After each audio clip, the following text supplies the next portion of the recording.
क्या मसीहों पर पैर धोने की रस्म या पाँव धोने की रस्म फ़र्ज़ है? और अगर फ़र्ज़ है तो क्या ये हमें लिटरली मनानी चाहिए या नहीं मनानी चाहिए?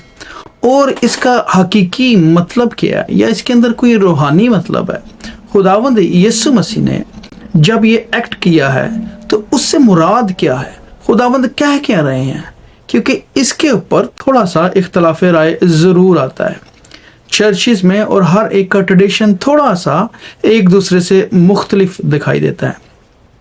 सो हवाला जब हम पढ़ते हैं तो जो मसीही बहन भाई ये कहते हैं कि जी ये फ़र्ज़ है, वो देखते हैं यूहन्ना 13 बाब और उसकी आयत नंबर है जी 14, और वहाँ पर यीशु मसीह खुद कहते हैं कि पास जब मुझ खुदावंद और उस्ताद ने तुम्हारे पाँव धोए तो तुम पर भी फ़र्ज़ है कि तुम भी इसी तरह किया करो, एक दूसरे के पाँव धोया करो, क्योंकि मैंने तुमको एक नमूना दिखाया।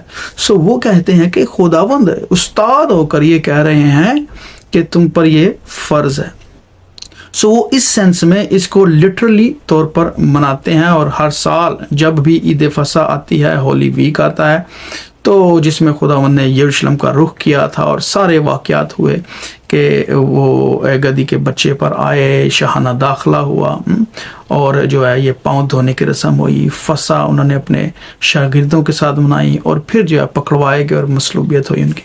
सो ये पूरा जो एक हफ्ते का टाइम है, इसमें बहुत बड़े बड़े वाक़यात हुए, और ये एक बहुत ही बड़ा वाक़या था। इसलिए वो कहते हैं कि ये फ़र्ज़ है जब खुदावंद ने किया है। सो जब हम इसको लिटरली तौर पर देखते हैं तो मैं इसको ये समझता हूँ कि पाँव धोने में कोई मनाही नहीं है, या पाँव धोने में कोई इतराज़ भी नहीं होना चाहिए, क्योंकि ये खुदावंद ने एक एक्ट करके दिखाया है। लेकिन जो एक्ट कर दिखाया है उसके पीछे एक लेसन है, एक सबक है, एक स्पिरिचुअल मीनिंग है, उसकी अंडरस्टैंडिंग है। और खुदावंद ने इस ही चैप्टर में पीछे शमौन को यही बात समझाई। पहले खुदावंद ने उसको कहा कि ये तुम बातें अभी तुम्हें नहीं समझ आती, लेकिन बाद में समझोगे। और उधर लिखा है कि यीशु ने जवाब में उससे कहा कि जो मैं करता हूं तो अब नहीं जानता, मगर बाद में समझेगा। सो ये बात है कि ये मुकाशफती बात है, ये भेद की बात है, ये रूहानी बात है, ये बाद में समझ आएगी तुम्हें। और जैसे पुराने अहदनामे में सेरेमनीज होती थी, ये बिल्कुल एक सेरेमनी ही खुदावंद ने कर दिखाई है कि कैसे मैं तुम्हें साफ करता हूँ इस दुनिया में रहते हुए। जब मैं तुम्हारे पैर धो रहा हूँ तो पैर धोने का मतलब ये है कि मैं तुम्हारी सफाई कर रहा हूँ। पैर जो है, हमारे कदम जो है, वो हमारी राहों को जाहिर करते हैं कि हमारी राहें रास्त हैं या हमारे कदम बुरी जगहों पर जाते हैं। ये हमारे एक्शंस को जाहिर करते हैं। हाथ और पाँव हमारे एक्शंस को जाहिर करते हैं, और खुदावंद चाहता है कि हम बुरी राहों से, बुरी रविशों से बचें।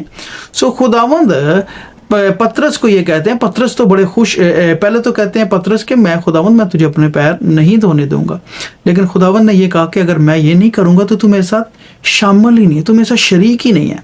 तो फिर वो कहता है मेरे हाथ भी धो दे, मेरा सर भी धो दे। सो खुदावंद ने उसको जवाब पता क्या दिया था? ये भेद की बात है।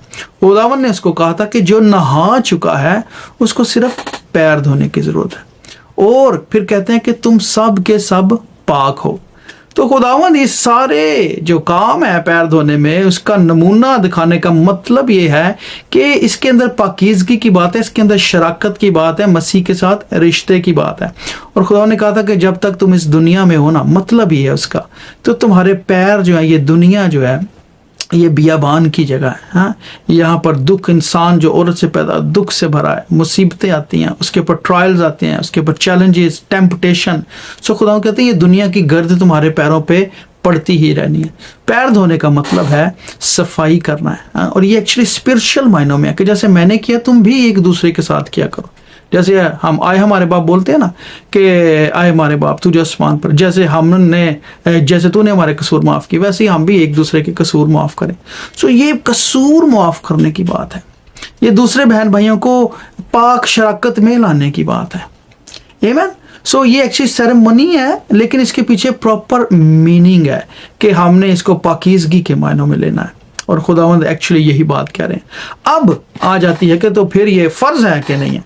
सो फ़र्ज़ वाली जो बात है वो इस सेंस में ज़रूर है फ़र्ज़ कि हमें हर एक के कसूरों को माफ़ करना है। हाँ, हमें हर एक बहन भाई की तीमारदारी करनी है, उसके साथ अच्छा सलूक करना है, ज़रूरतमंद उसकी मदद करनी है। ये फ़र्ज़ है, खाली पैर धोना फ़र्ज़ नहीं है।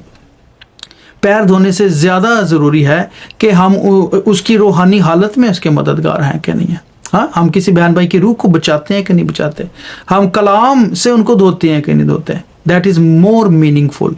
अच्छा, और अगर पैर धोने से ठोकर का सबब बनता है, क्योंकि ये दिखावे वाली बात भी आ जाती है। सो इन चीज़ों को भी हमें मलहूज़े खातर रखना है, इसकी अंडरस्टैंडिंग हमें होनी चाहिए। और वैसे कोई इसमें बुरी बात नहीं, आप पैर धो सकते हैं एक दूसरे के, ये सफाई की बात है, लेकिन ये सिंबॉलिक है, ज़्यादा ज़रूरी है इसके पीछे जो मतलब है। और जब चर्चिज़ में ये ट्रेडिशन होता है तो वो इस चीज़ को बड़े ही क्या कहना चाहिए, हार्मोनाइज तरीके से कोशिश करते हैं कि दिखावा ना हो।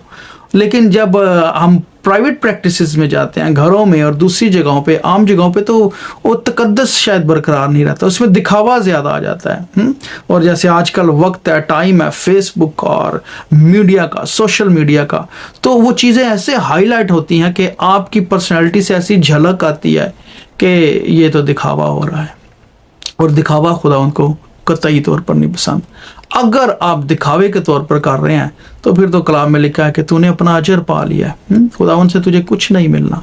सो हकीकी मायनों में होना ये चाहिए कि हम एक दूसरे के कसूर माफ़ करते रहें, हम एक दूसरे की तीमारदारी करते रहें, ज़रूरत में एक दूसरे के काम आते रहें। ये पाउंड होने का हकीकी मतलब है।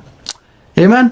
और खुदावंद ने यही कर कर दिखाया, और इसीलिए कहा था कि जब पाकरू तुम्हारे अंदर आएगा ना, तब तो वो तुम्हें हर एक बात सिखाएगा, बताएगा, क्योंकि शागिर्दों को बड़ी बातें समझ नहीं थी आ रही खुदावंद की। तो खुदावंद ने कहा था फिक्रमंद ना हो, मैं जाता हूँ और मेरा जाना तुम्हारे लिए मुफीद है, फ़ायदा मंद है, क्योंकि दूसरा मददगार आएगा और वो तुम्हें सब बातें, खुदा के दिल की गहरी बातें, भेद की बातें भी वो खोल खोल कर बताएगा।